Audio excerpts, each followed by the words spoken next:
North is a dangerous place for small buggies like yours. Afraid you're gonna need something with a little more muscle. Fundamentally, a first-person shooter needs to pull the player into the action, to have him ducking and dodging in his chair what he sees coming at him on the screen.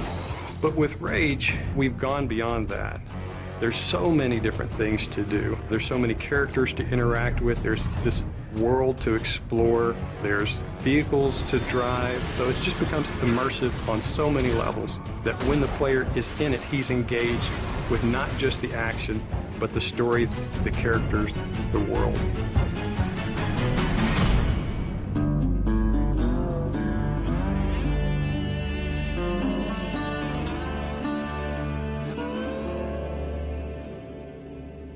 The wasteland in Rage is kind of like a plate that the rest of the game sits on.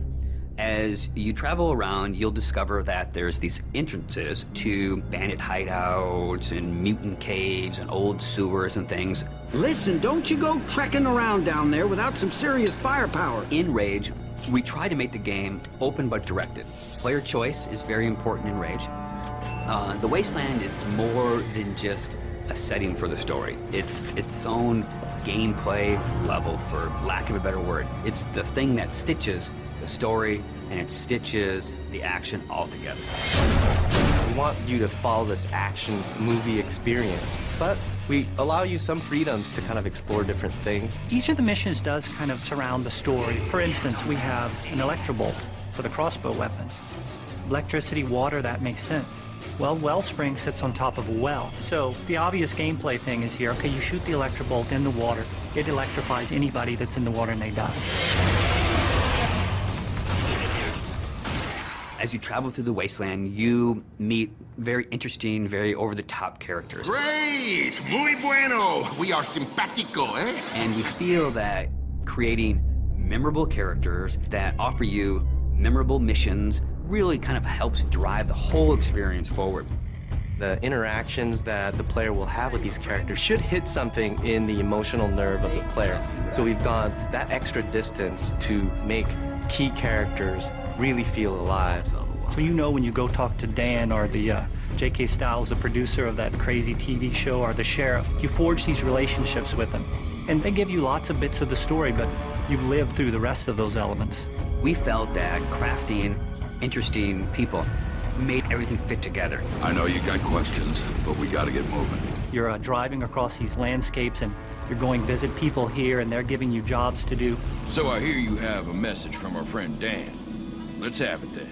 One of the things that we discovered with Rage is when people saw us drive around, shooting other cars, they immediately said, I want to do that in multiplayer. So we've taken the best parts of the vehicle combat from the single-player experience and added a really fun, intuitive multiplayer experience with it. We also have this cooperative style gameplay that allows a player to get with a friend, run through a level that's maybe changed a little bit from things that they've seen in the game, and we roll a little bit of fiction into that. So it's taking all the kind of visceral, in-your-face action, but you're doing it with a buddy. We really have the best of both. We have great co-op missions and some great vehicle multiplayer.